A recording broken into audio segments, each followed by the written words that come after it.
बिस्मिल्लाहिर्रहमानिर्रहीम। अस्सलाम वालेकुम डियर स्टूडेंट्स, आज हम सीखेंगे चैप्टर नंबर 5 के कम्प्रीहेंसिव क्वेश्चंस में से क्वेश्चन नंबर 6। और आज की वीडियो का पार्ट 6 है। इससे पहले पार्ट 1, पार्ट 2, पार्ट 3, पार्ट 4 और पार्ट 5 अपलोड हो चुके हैं और ये पार्ट 6 है। उसके बाद 7 और 8 पार्ट भी होगा, ठीक है।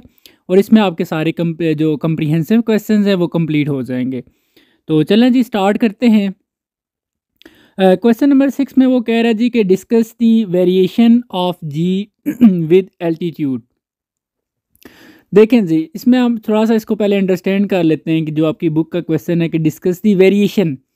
वेरिएशन कहते हैं चेंजिंग को, चेंज हो जाना किसी चीज़ का, ठीक है। जैसे कहते हैं वेरी, VARY जो वेरी होता है, चेंज होना। वेरिएशन ऑफ जी यानी कि जी की वैल्यू में जो चेंजिंग्स आ रही है with altitude. Altitude mean height के साथ साथ जैसे जैसे आप ज़मीन के सरफेस से ऊपर जाते हैं तो जी की वैल्यू जो है वो चेंज होना शुरू हो जाती है। ये आपने बताना है जी क्यों होता है, कैसे होता है। अच्छा, आपके जो पेपर में क्वेश्चन एक और तरीके से भी आ सकता है कि explain that the value of G decrease. G की वैल्यू डिक्रीज होती है, कम होती है with the altitude from the surface of earth. जैसे जैसे आपकी हाइट जो है वो ज़मीन की सरफेस से ज़्यादा होना शुरू हो जाएगी, जी की वैल्यू जो है वो कम हो जाती है। तो ये क्वेश्चन भी आ सकता है। आंसर एक ही है इनका, ठीक है जी। इसी तरह आपका क्वेश्चन ये भी आ सकता है कि explain how the value of ji varies with altitude. तो जी की वैल्यू कैसे वेरी करती है विद एल्टीट्यूड, ये आप एक्सप्लेन करना है, ठीक है जी। अब इन सब का आंसर एक ही है क्योंकि लेकिन डिफरेंट टाइप्स देखें किस किस तरीके से आपका पेपर में क्वेश्चन आ सकता है।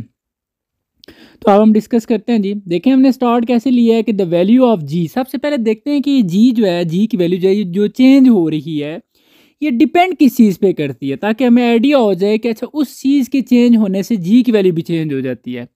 सो हमने सबसे पहले यहाँ पर लिखा जी कि the value of ji at a given place, किसी भी जगह पर जो जी की वैल्यू है depends upon the distance from the centre of the earth. वो जी की वैल्यू डिपेंड करती है डिस्टेंस पे। कौन सा डिस्टेंस? जो ज़मीन की सरफेस से है। लाइक आप ज़मीन के सरफेस से थोड़ा सा ऊपर हैं तो ज़मीन के सरफेस से लेकर वो जहाँ तक आप हैं वहाँ तक वो डिस्टेंस मैटर करता है कि आपका डिस्टेंस कितना है ज़मीन की सरफेस से। अगर वो हो सकता है वो डिस्टेंस बहुत ही ज़्यादा हो तो हो सकता है जी की वैल्यू फिर बहुत ज़्यादा चेंज हो जाएगी। अगर वो डिस्टेंस कम है तो हो सकता है जी की वैल्यू में चेंजिंग जो है वो कम आए। तो यही देखते हैं जी हम। तो हम सपोज कर लेते हैं यहाँ पर थोड़ा सा ना, ये तो हमने बता दिया कि डिपेंड किस पे करती है। डिपेंड करती है जी उस डिस्टेंस पे जो कि ज़मीन की सरफेस है, यानी कि एक हाइट ही है, सपोज कर लें। तो अभी हम सपोज करते हैं जी कि let g h be the value of acceleration. यहाँ पर जो जी एच, जी मीन वो जी की वैल्यू है और एच मीन किसी भी हाइट पर जो जी की वैल्यू है, ठीक है। Be the value of acceleration due to gravity at a height h. हमने सपोज कर लिया जी कि किसी भी हाइट पर जो जी की वैल्यू है वो जी एच है from the surface of earth. ये आप एक फार्मूला देख रहे हैं, ये हमने प्रॉपर ड्राइव भी किया था। यहाँ पर आपने इसको लिखना है कि g H is equal to capital G M E over R E plus h whole square. अच्छा जी, देखें इसको, जिसको मैंने नाम दे दिया 1 का, इसको आप यूँ भी लिख सकते हैं। अगर यहाँ से आप हाइट को थोड़ा सा इग्नोर कर दें तो जी एच, जी के साथ जो छोटा सा एच लिखा हुआ है वहाँ से आप एच को रिमूव कर दें, हाइट को इग्नोर कर दें। इसी तरह G M E over R E जो होल स्क्वायर है ना वो आर ई के ऊपर आ जाएगा, आर ई स्क्वायर। तो एच को आपने फिलहाल यहाँ से निकाल दिया। तो इससे अगर आप देखें, फिर मैं आपको डायग्राम के थ्रू भी एक्सप्लेन करता हूँ। अगर ये जो आर ई स्क्वायर है जो नीचे डिवाइड हो रहा है ये स्मॉल जी के साथ जाके मल्टीप्लाई हो जाएगा, तो इस तरीके से जी एम ई इक्वल आ रहा है जी आर ई स्क्वायर के। तो ये जी एम ई जो है ना, ये अगर आप देखें इक्वेशन 1 में, तो इक्वेशन 1 में भी है ये जी एम ई, तो उसकी जगह हम यहाँ पर लिख देंगे स्मॉल जी आर ई स्क्वायर। तो ये देखें जी, मैंने हम 1 में ये पुट कर दिया इसको। तो G H is equal to G M E square की जगह मैंने लिख दिया G R E square over R E plus H. तो इस रिलेशन से अगर हम देखें तो जी एच जो है यानी कि जी की वैल्यू जो है वो किस पे डिपेंड कर रही है, यहाँ से इस सारे से हमारे जो काम की चीज़ है वो जी एच इन्वर्सली प्रोपोर्शनल है 1 ओवर एच के, यानी कि जी का और हाइट का एच का जो रिलेशन है वो इन्वर्स है। हम यहाँ से थोड़ा सा डायग्राम के थ्रू भी एक्सप्लेन करता हूँ जी मैं आपको। तो ये देखें, ये सपोज कर लेंगे जो आपको सर्कल सा नज़र आ रहा है ये एक अर्थ है और इसमें जो आपको एक सेंटर भी नज़र आ रहा है जहाँ पर लिखा हुआ है देखें सेंटर ऑफ अर्थ। सेंटर से लेकर अर्थ के उस सरफेस तक जो डिस्टेंस बन रहा है उसको हम आर ई का नाम दिया है जो कि रेडियस ऑफ अर्थ है। वैसे भी आपको पता है कि यहाँ पर रेडियस बन रहा है। और वहाँ से ऊपर जो आगे जहाँ तक भी वो जा रहा है वो इसकी हाइट होगी। अगर ओवरऑल दोनों को आर ई और एच को दोनों का गठा देखें तो वो आर ई प्लस एच बन जाएगा।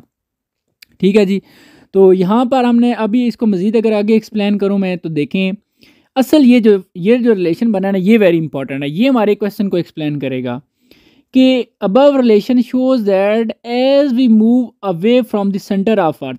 ये जो अबव रिलेशन है ये शो कर रहा है कि जैसे जैसे हम ज़मीन की सरफेस से ऊपर जाएंगे, ज़मीन की सरफेस से दूर जाएंगे, यानी कि the value of G decrease, G की वैल्यू कम हो जाएगी जी। क्यों? देखें इन्वर्स रिलेशन में क्या होता है कि यहाँ पर अगर हाइट एच ज़्यादा होगा तो जी एच की वैल्यू यानी कि जी की वैल्यू कम हो जाएगी। तो इसका मतलब ये है जैसे जैसे आप ज़मीन की सरफेस से ऊपर जाएंगे तो ज़ाहिर सी बात है आपकी हाइट ज़्यादा होना शुरू हो जाएगी। जब हाइट ज़्यादा होगी तो जी की वैल्यू जो है फिर वो कम हो जाएगी, क्योंकि इन्वर्स में यही होता है कि एक चीज़ ज़्यादा होती है और दूसरी क्या हो जाती है, कम हो जाती है।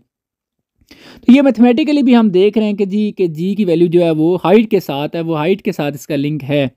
The change in the value of g is significant. ये भी बात वेरी इंपॉर्टेंट है कि जी की वैल्यू में जो चेंजिंग्स होती है वो is significant only at very large distance. जब बहुत ज़्यादा डिस्टेंस होता है तब जी की वैल्यू में जो चेंजिंग्स आती है वो बहुत ज़्यादा जो चेंजिंग्स होती है फिर वो नज़र आती है। अदरवाइज़ थोड़ी सी हाइट पर, थोड़े से डिस्टेंस पर वो जी की वैल्यू इतनी ज़्यादा चेंज नहीं होती। मैं आपको एग्जांपल के तौर पर बता रहा हूँ, ये आप लोगों ने लिखना नहीं है, जस्ट अंडरस्टैंडिंग के लिए है कि सपोज कर लें जी कोई भी हाइट नहीं है, 0.0 मतलब कि ज़ीरो पे है, अभी ज़ीरो उसकी ज़मीन के सरफेस के ऊपर ही है। तो जी की वैल्यू कितनी है जी, 9.8। ठीक है, फिर अगर आप एल्टीट्यूड पे चले जाएं 8.8 पे, तो 8.8 किलोमीटर की हाइट पर आप चले जाते हैं तो फिर भी देखें जी की वैल्यू 9.8 ही रहेगी।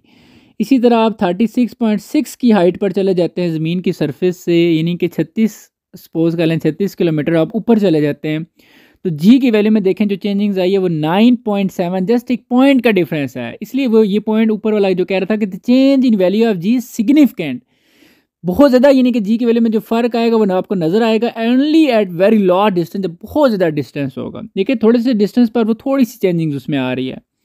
इसी तरह जब आप 400 किलोमीटर के डिस्टेंस पर चले जाएंगे तो फिर उसमें जो चेंजिंग्स आएगी वो 8.7 है। ये देखें थोड़ा सा हमें प्रॉपर, थोड़ा सा हमें लग रहा है कि वैल्यू में चेंजिंग आई है। इसी तरह 35,700 की हाइट पर ये देखें, ये बहुत ज़्यादा हाइट है, इस हाइट पर देखें जी की वैल्यू जो है वो 0.2 रह जाती है। तो ये जो 35,700 जो हाइट है ये भी ये डिस्टेंस, ये हाइट बहुत ज़्यादा है, जिसकी वजह से जी में भी बहुत ज़्यादा चेंजिंग्स आई है। तो ये आप देख सकते हैं जी, इसमें साथ साथ आगे लिखा हुआ है कि साइड पर कौन सी चीज़ होती है। तो ये इस जैसे 35,700 की हाइट पर कम्युनिकेशन सेटेलाइट्स जो है वो रिवॉल्व करते हैं। तो ये था जी आपका सॉरी क्वेश्चन 6 जो आके आपने देखा कि जी की वैल्यू जो है वो मेन ओवरऑल अगर मैं इसको समराइज़ कर दूं तो जी की वैल्यू डिपेंड करती है जी हाइट पे, एल्टीट्यूड पे। जैसे जैसे ज़मीन की सरफेस से आप उस ऊपर जाएंगे तो जी की वैल्यू में जो है वो चेंजिंग्स आना शुरू हो जाएंगी। ठीक है जी। तो यहाँ पर जहाँ पर एक और भी चीज़ है कि आपने देखा है कि जी की जो वैल्यू है वो डिपेंड करती है हाइट के ऊपर। तो अपना बहुत सारा है रखिएगा जी। अल्लाह हाफिज़।